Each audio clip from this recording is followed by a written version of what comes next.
Bonjour à tous, je suis content de vous retrouver pour cette journée du mardi 31 mai 2022. Il y a des choses intéressantes à dire aujourd'hui, notamment parce que regardez sur la seule journée d'hier, le Bitcoin, si on regarde cette bougie, a établi environ 8% de performance. On voit également Cardano, regardez, 28% sur 24 heures. Donc oui, la plupart des altcoins sont plutôt endormis, c'est-à-dire qu'on a même une altcoin dominance qui continue de chuter. On va regarder ce graphique rapidement tout à l'heure également. Malgré tout, on revient dans une zone assez intéressante sur laquelle on pourrait rebondir, dont on va discuter ensemble juste après.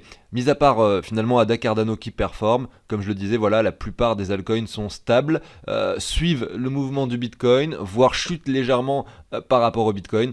Et oui, la question légitime à se poser, c'est est-ce que justement on n'a pas peut-être des altcoins qui pourraient surperformer le Bitcoin pendant une certaine période de temps, notamment après des altcoins qui ont autant chuté avec l'histoire de Terra Luna, le crash du ST. On a aujourd'hui le nouveau Luna qui finalement existe. La blockchain a été lancée hier à 6h du matin. Si on regarde son prix, il s'établit sur les 8 $. Alors il n'est pas encore tradable sur Binance, en revanche on peut effectivement l'échanger sur OKEx, sur Huobi, donc sur plein de plateformes tout de même. Malgré tout, si vous aviez effectivement sur vos wallets, que ce soit centralisé ou décentralisé, du Luna ou de l'UST, vous avez probablement eu un airdrop de ce nouveau Luna, c'est-à-dire vous avez obtenu quelques tokens. À savoir qu'il y a du vesting, c'est-à-dire que vous allez obtenir des Luna au fur et à mesure du temps. C'est pour ça que l'airdrop actuel que vous avez reçu semble vraiment dérisoire par rapport à la quantité de Luna ou d'UST que vous aviez au préalable. Donc là, concrètement, moi je suis allé voir un petit peu le site internet de Terra Luna, pas forcément beaucoup d'innovation, il parle de Terra 2.0, en revanche il y a plus de stablecoin évidemment associé à cette crypto-monnaie qui était la raison finalement également de cette chute avec un protocole qui n'était pas fiable, on peut le dire, à voir un petit peu ce qui se passera. En tout cas ce qui est sûr c'est que c'est une blockchain à part entière, qu'il y a des applications qui étaient dessus qui vont pouvoir migrer sur la nouvelle version de Terra Luna, rien de spécifique à dire là-dessus. On a effectivement une capitalisation qui n'est pas encore indiquée. On sait qu'il y a quand même eu 459 millions de dollars donc d'échanges sur ce token donc ces dernières 24 heures. À titre de comparaison, si on regarde par exemple la quantité d'échanges sur un token comme le Binance Coin par exemple, on est ici à 1,8 milliard. Donc vous voyez, c'est quand même beaucoup pour Terra Luna, mais ça pourrait être encore beaucoup plus, évidemment on le sait. Donc à voir un petit peu jusqu'où est-ce que ce token peut monter. En tout cas ce qui est sûr c'est qu'il a tout de même débuté la journée hier, donc je crois aux 20 $, si on reprend vraiment le moment du lancement, et derrière il a stagné aux alentours des 5 $ pour monter ici aux alentours des 11, et aujourd'hui revenir sur les 8. On peut s'attendre pourquoi pas à une poussée, vraiment j'aimerais vraiment voir combien il est au classement et quelle capitalisation est là, pour essayer de déterminer et de spéculer sur quel prix il pourrait atteindre en fonction de l'engouement qu'il y aurait sur ce nouveau token. Donc aujourd'hui au programme, petite analyse du Bitcoin pour débuter. Ensuite, on va aller voir l'altcoin dominance et on va continuer notre portefeuille fictif parce que vu qu'on est effectivement revenu sur une zone très pertinente au niveau de l'altcoin dominance et c'est ce qu'on verra, peut-être que ça peut être intéressant de continuer à lisser nos achats sur notre portefeuille fictif qu'on alimente depuis 1 mois et demi environ, où on essaye d'acquérir des altcoins sur plusieurs niveaux, effectivement en fonction de ce qu'il se produit, en fonction des analyses graphiques. Et j'en ai sélectionné pour faire ces analyses environ 200 et je les ai pas prises spécialement au hasard, même si je n'ai pas étudié tous ces projets, j'ai quand même sélectionné des altcoins qui me semblent pertinents. Donc on va voir ça ensemble courant de l'émission. Si le contenu de la chaîne et le principe vous plaît, pensez à l'abonnement, au like bien entendu. Moi je vais vous passer l'introduction et je vous dis à tout de suite.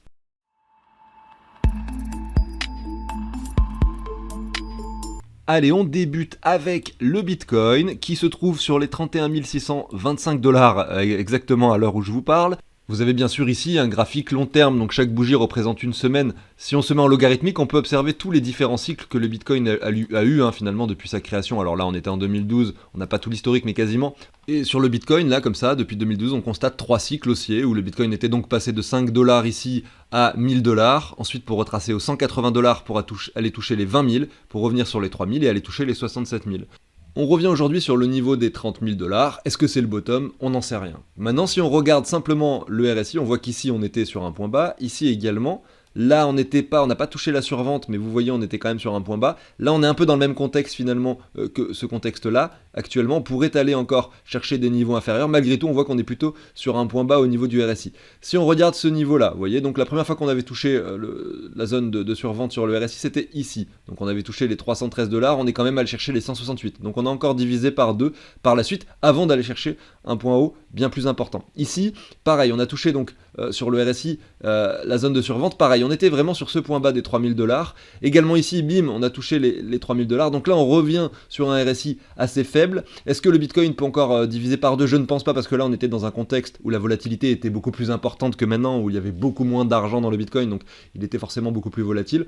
Malgré tout, voir un Bitcoin descendre à nouveau 25 000 ou 23 000, c'est possible. Si jamais on casse le niveau des 20 000, à ce moment-là, oui, on aura encore cette division par 2 du prix. Ce qui est sûr, c'est qu'on ne connaît pas le bottom et que c'est bien de lisser ses achats. Et que dans le contexte que l'on observe actuellement sur le graphique, long terme ici, on se dit que c'est vraiment pertinent aujourd'hui de commencer à investir, ou bien pourquoi pas de commencer à recharger pour ceux qui sont déjà dedans, puisque nous revenons sur des niveaux intéressants. Et c'est également un contexte où toutes les personnes qui ont acheté du Bitcoin entre les 30 et les 60 000 $ se retrouvent avec un portefeuille négatif aujourd'hui, et ce sont des gens qui auront tendance probablement à ne pas recharger même si le prix redescend aux 15 000 $. Vous voyez, qui resteront soit, qui garderont leur Bitcoin jusqu'à ce qu'on aille faire un nouveau sommet et qui resteront bloqués du coup pendant une période de temps très longue, ce qui est quand même embêtant, soit finalement des personnes qui vont revendre au pire moment et qui vont perdre de l'argent. Donc on sait quand même que la majorité perd, mais malgré tout, il faut rester tranquille, et voilà, simplement regarder le graphique long terme et se dire que oui, de façon très précise, on observe que là, on revient sur des niveaux intéressants.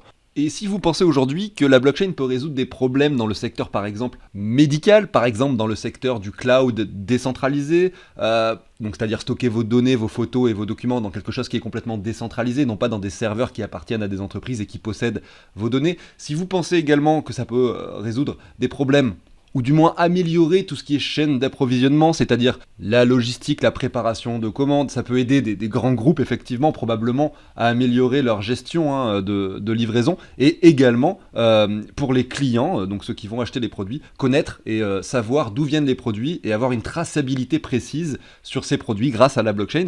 Et puis après, il y a plein d'autres exemples que vous connaissez mieux sûrement, c'est-à-dire le Web3, la finance décentralisée qui pourrait peut-être un jour cohabiter avec la finance traditionnelle, tout ce qui est réglementation que tous les pays essayent de mettre en place pour clarifier les règles au niveau de ce secteur qui désormais appartient en tout cas à environ 10% de la population, puisqu'on a environ 8% des Français qui possèdent des crypto-monnaies aujourd'hui, ce qui est un chiffre quand même assez important quand on y réfléchit. Quasiment une personne sur 10 aujourd'hui que vous allez croiser dans la rue possède des crypto-monnaies, en a déjà acheté.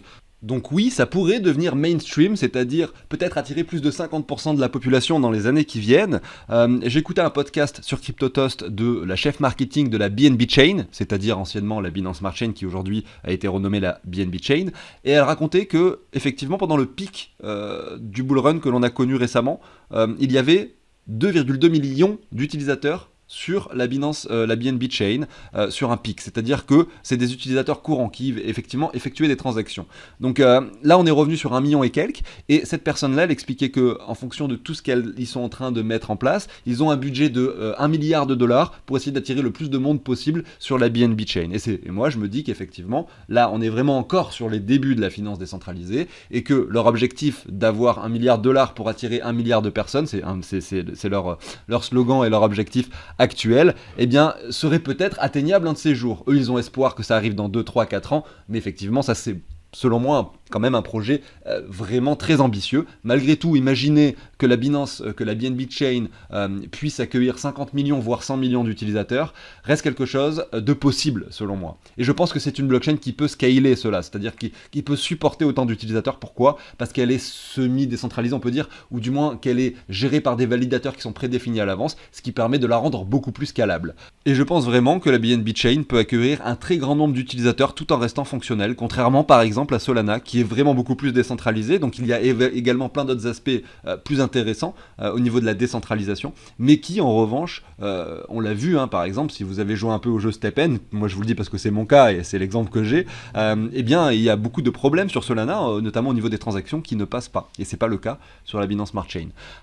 Voilà, bref, j'en ai fini avec tout ça. J'ai beaucoup parlé finalement d'autre chose que du graphique aujourd'hui, mais c'est pas grave, c'est intéressant de le faire. Je vais revenir sur le 1 heure. Comme je le disais, il y a quelque chose d'intéressant, c'est que voilà, nous avons clôturé la bougie d'hier soir sur ici les 31 800 $. Donc nous sommes sortis de cette contraction que l'on observe ici depuis quand même un moment au niveau du daily. Malgré tout, attention, hein. Ici, on avait cette contraction, on l'a cassée par le haut, c'est très bien, mais ça va peut-être pas forcément, dans ce cas-là, hein, on va peut-être pas forcément aller chercher des niveaux supérieurs directement. Pourquoi ? Parce que si on reprend d'autres exemples de ce qui s'est passé au préalable, on peut très bien être dans ce contexte-là, on latéralise, vous voyez, en faisant des nouveaux plus bas. Là, on vient casser ce canal de contraction pour ensuite aller chercher encore un nouveau plus bas, faire hésiter tout le monde pendant encore un moment avant réellement d'avoir la performance. Donc, peut-être qu'on peut aller chercher des niveaux supérieurs dès maintenant, mais peut-être qu'on peut continuer à latéraliser, et c'est pas parce qu'on a cassé ce niveau que ça y est, c'est to the moon directement. En revanche, le niveau des 34 000 est selon moi un niveau qui peut être atteint assez rapidement. Et c'est également un niveau sur lequel, pour ma part, j'ai l'intention de me décharger un petit peu de quelques crypto-monnaies. Il s'agit donc, ici, si on regarde, oui, c'est parce que là, je suis pas sur les candles. Mais si on se met en bougie et qu'on regarde le Fibo et qu'on le positionne vraiment sur les mèches, c'est vraiment le niveau des 34 000 ici, hein, qui est représenté par les 38,2. Si on met une ligne horizontale, on observe également que ça représente cet ancien point bas ici, que c'est une zone où le cours a pas mal travaillé au préalable.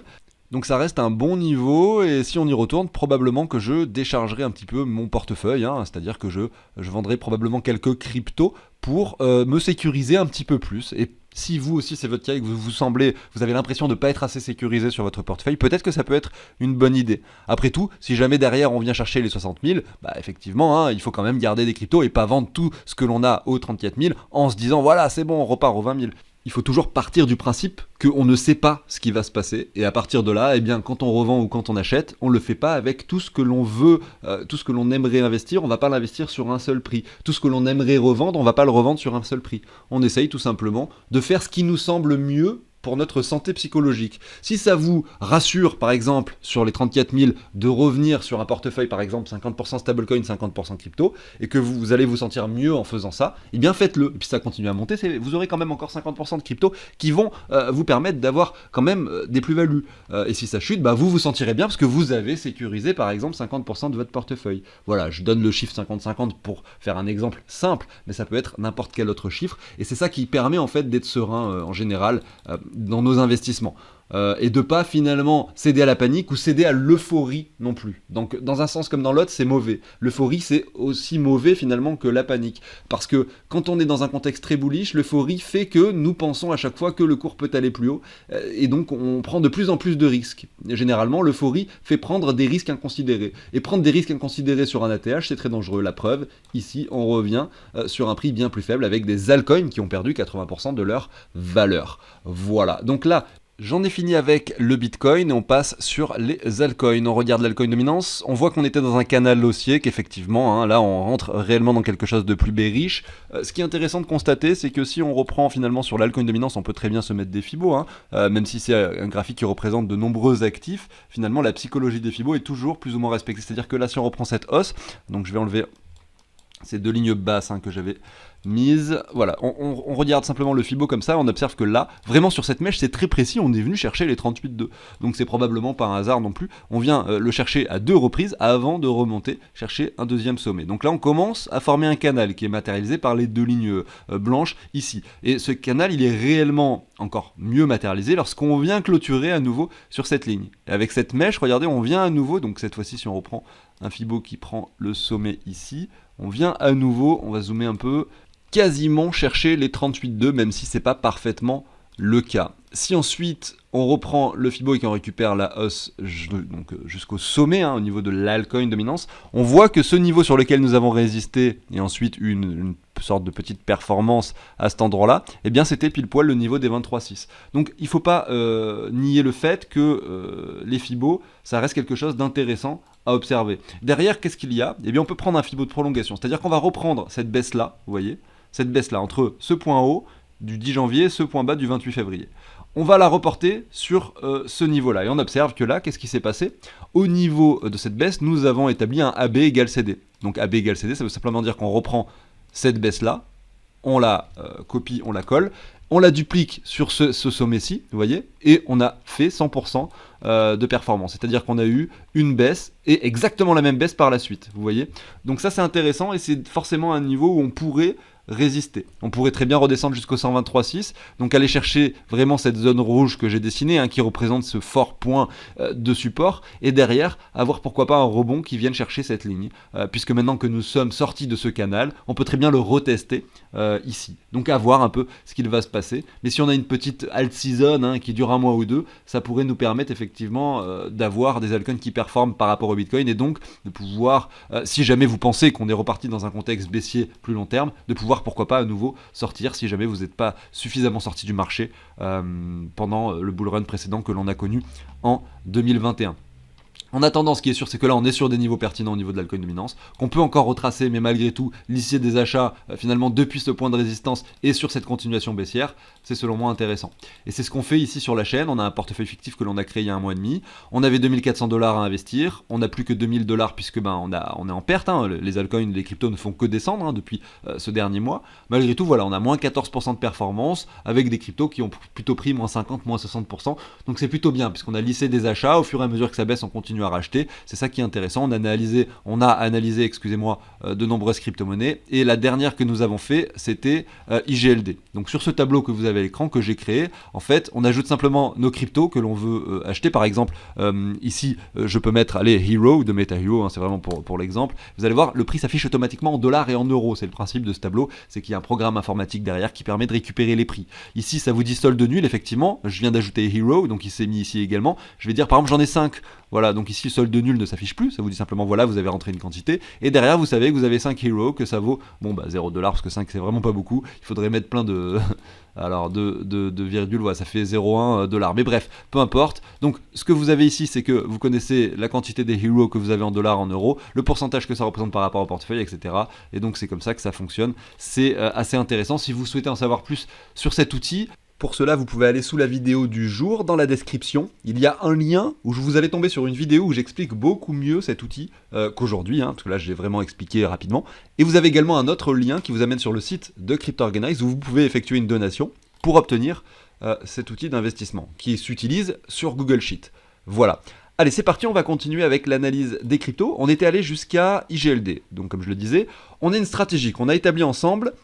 Donc ça, c'est moi qui l'ai inscrit, hein. Si vous obtenez cet outil, vous n'allez pas l'avoir. Ça, c'est une stratégie que j'ai créée comme ça pour ce portefeuille fictif que l'on fait ensemble. Donc ça pourrait correspondre, par exemple, hein, je dis n'importe quoi, mais ça pourrait être un tableau, celui-là, qui représente 10% de votre argent total crypto, sur lequel vous allez investir dans plein de crypto-monnaies différentes pour diversifier. Par exemple, vous pouvez avoir 80% de Bitcoin et 10% d'Ether, je dis vraiment n'importe quoi, hein, et 10% supplémentaire, qui est donc ce portefeuille, ces 2400 pourrait représenter que 10%, qui représente finalement la partie risquée de votre portefeuille. Voilà, 1/10 de votre portefeuille, vous le positionnez sur quelque chose un peu plus à risque avec 40 crypto-monnaies. Donc notre stratégie ici est d'avoir 40 crypto-monnaies, donc d'en acheter 60 $ de chaque. On en achète 20 $ sur plusieurs paliers qui sont atteints. La zone de rechargement est le premier palier, les 85,4 le deuxième palier, la structure confirmée le troisième palier. Alors on commence avec Wax, ça sera la crypto-monnaie suivante à analyser. C'est une crypto-monnaie qui concerne les jeux vidéo. Je ne vais pas rentrer dans les détails, il faut simplement savoir qu'elle a été construite sur la blockchain d'EOS. Voilà, donc ça c'est une information assez intéressante. Elle est classée 169e, 258 millions de capitalisation. Donc si on regarde, il y a environ 2/3, un peu moins même, hein, des tokens qui ont été émis ici. Donc il est sujet à une inflation. Et il a pas mal chuté, hein. Regardez ici, d'ailleurs on va aller voir son cours directement sur TradingView, ça sera mieux. Il est passé d'environ 97 centimes à aujourd'hui 12 centimes.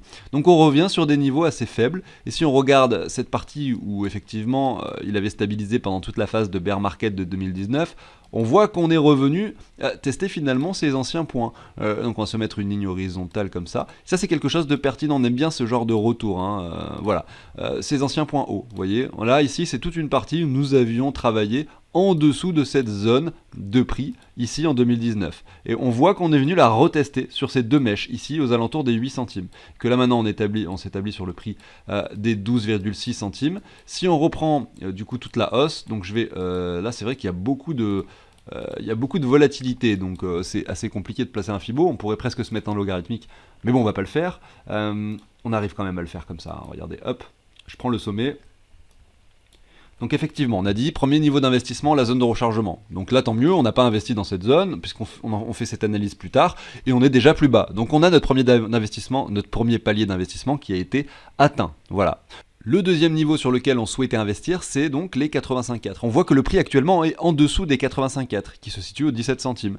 Donc oui, on a deux paliers à faire aujourd'hui. Est-ce qu'il y a une structure? On peut aller voir en daily pour voir ce qui se produit. En fait, au final, il y en a presque une, mais il n'y en a pas. C'est-à-dire que pour avoir une structure, il faudrait que là, on ait quelque chose qui vienne clôturer au-dessus, donc par exemple des 16 centimes. On aura à ce moment-là une jolie structure propre, donc daily. La question qu'on peut se poser sur cette stratégie, c'est est-ce qu'on regarde les structures en daily ou bien est-ce qu'on les regarde en weekly? J'ai pas forcément établi de règles là-dessus. Malgré tout, on peut essayer d'en définir une. Effectivement, les confirmations en weekly seront forcément beaucoup plus pertinentes que celles que nous aurons par exemple en daily. On peut voir qu'ici il y en a une. Au niveau des clôtures, en tout cas, il y avait un W qui s'était dessiné. Moi j'aime bien voir ça, regardez si je me mets en ligne.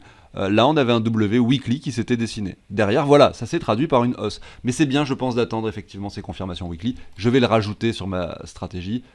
Ici, je vais rajouter un W pour dire simplement que les confirmations, elles doivent être en weekly pour pouvoir être validées. Donc ici, on a deux paliers d'achat sur Wax. Donc ce que je vais faire, c'est que je vais l'ajouter. Donc Wax, c'est le nom de la blockchain. Le token s'appelle WaxP, si je ne dis pas de bêtises. Donc à mon avis, il faut, pour que ça fonctionne, que je marque WaxP. On va voir si le prix s'affiche. Donc il faut attendre un petit peu. Le programme a un petit peu de temps. Oui, 13 centimes de dollars, 12 centimes d'euros. Solde nul, donc effectivement, il faut qu'on rajoute la quantité qu'on achète. Donc qu'est-ce qu'on va faire? On a dit qu'on en achetait pour deux paliers, donc on va en acheter 40 dollars. Ça correspond. Donc il faut que je mette ici WaxP. Là, vu que je l'ai ajouté, il s'est également ajouté dans la liste déroulante. Donc 40 dollars, ça représente 316,83 WaxP. Donc maintenant, je vais pouvoir simuler la transaction. C'est-à-dire que je vais enlever et retirer 40 dollars ici, et je vais ajouter, du coup, alors je me rappelle déjà plus, 316,83 WaxP. Donc je l'ajoute ici, 316,83 à cet endroit-là. Et on va pouvoir observer effectivement que l'achat a été simulé, c'est-à-dire qu'on a bien nos 40 dollars de WaxP et nos 40 dollars en moins d'USDT. Voilà, on a donc 2% de WaxP aujourd'hui. Je vais mettre un petit 2 pour me rappeler qu'il y a eu deux paliers d'investissement ici sur ce token. Et on va continuer avec la crypto-monnaie suivante. Et on va donc regarder Zen, 22 dollars aujourd'hui. Je suis allé voir un peu sur CoinGecko, capitalisation 279 millions, classé 160e, donc c'est pas trop mal. 12 millions de tokens en circulation sur 21 millions au total, donc le même nombre de tokens que pour le Bitcoin à la fin, sauf que là on voit que effectivement il y a encore une inflation à prévoir de 100%, c'est-à-dire que le double de tokens sera encore créé. Donc je suis allé voir un peu le site, il s'agit du coup d'un réseau, d'une blockchain Zero Knowledge. Donc ça c'est très intéressant, le Zero Knowledge, c'est vraiment quelque chose d'avenir selon moi. Je pourrais vous expliquer vraiment ça en détail, mais je pense que je le ferai dans une prochaine émission. Mais je vais tout de même essayer d'expliquer très rapidement. Donc sur la plupart des blockchains, on est complètement transparent, c'est-à-dire qu'on voit tout ce qui s'y passe. Sur la blockchain d'Ether, sur la blockchain du Bitcoin, vous avez une clé publique qui représente un RIB, je vous envoie cette clé publique, vous pouvez m'envoyer de l'argent via la blockchain. Derrière, si vous avez ce RIB, donc cette clé publique, vous allez pouvoir aller sur Etherscan par exemple et voir tout ce qui s'est passé sur mon portefeuille. Vous allez pouvoir observer toutes les transactions que j'ai faites. Et ça finalement c'est quelque chose qui ne peut pas devenir mainstream, c'est-à-dire qu'on ne peut pas imaginer un monde global où on utilise les crypto-monnaies au quotidien pour nos paiements et avoir donc des RIB où imaginez quelqu'un vous donne son RIB de sa banque et puis vous, tout simplement, grâce à ce RIB, vous allez pouvoir voir toutes les transactions qu'il a fait et tout ce qu'il a acheté ou fait avec son argent. C'est pas possible, c'est quelque chose de pas imaginable. Donc effectivement, le Zero Knowledge permet d'éviter cela. C'est-à-dire qu'on va pouvoir prouver des choses sans connaître les informations. Ça permet d'avoir plus de transparence. Voilà, je m'arrête juste là pour l'explication. Il y aurait énormément d'autres choses à dire sur le Zero Knowledge, mais je pense que c'est vraiment une technologie, un type de protocole qui peut permettre l'adoption massive également des crypto-monnaies. Voilà, donc on retourne sur son prix, on va aller voir du coup son graphique. On voit que ce token donc de Zen a touché ici les 176 dollars tout de même, c'est pas rien. Et aujourd'hui on a un retracement assez important avec un joli M très long terme qui s'est dessiné. Sauf qu'on est revenu sur des niveaux tellement bas qu'on peut estimer que peut-être nous allons rebondir à un moment donné. Ici, si on reprend ça, on voit que la zone de rechargement a été atteinte, voire même cassée par le bas. On a eu cette petite feinte à cet endroit-là, comme c'était le cas sur le Bitcoin avec un W qui s'est dessiné. Finalement on a cassé par le bas, c'est pas un W très propre, c'en est pas un, même si on regarde effectivement les clôtures. On a dépassé les 85,4, donc on a deux paliers d'investissement ici pour Zen, Orizen. De la même façon que la crypto-monnaie que j'ai analysée précédemment, on a également ces anciens sommets qui représentent ici cette phase de bear market, où le cours ne descendait pas plus bas que le prix des 4 dollars, ici, voilà tout simplement, que nous avons retesté. Alors, là j'ai peut-être mal tracé, hein, mais si je prends vraiment le sommet à cet endroit-là, vous voyez là je me suis positionné pile poil sur la mèche haute. On l'a vraiment retesté de façon très précise aux alentours des 14 $. Est-ce qu'on va la réintégrer? C'est possible. C'est pour ça qu'on attendra de toute façon le W confirmé pour investir notre troisième palier d'achat, qui pourra se produire par exemple peut-être dans cette zone. Malgré tout, je pense que là, il est quand même également possible d'avoir un rebond et effectivement que les niveaux actuels fassent office de support. C'est la raison pour laquelle on va pouvoir investir 2 paliers sur Zen au niveau du portefeuille fictif. Donc je vais la rajouter.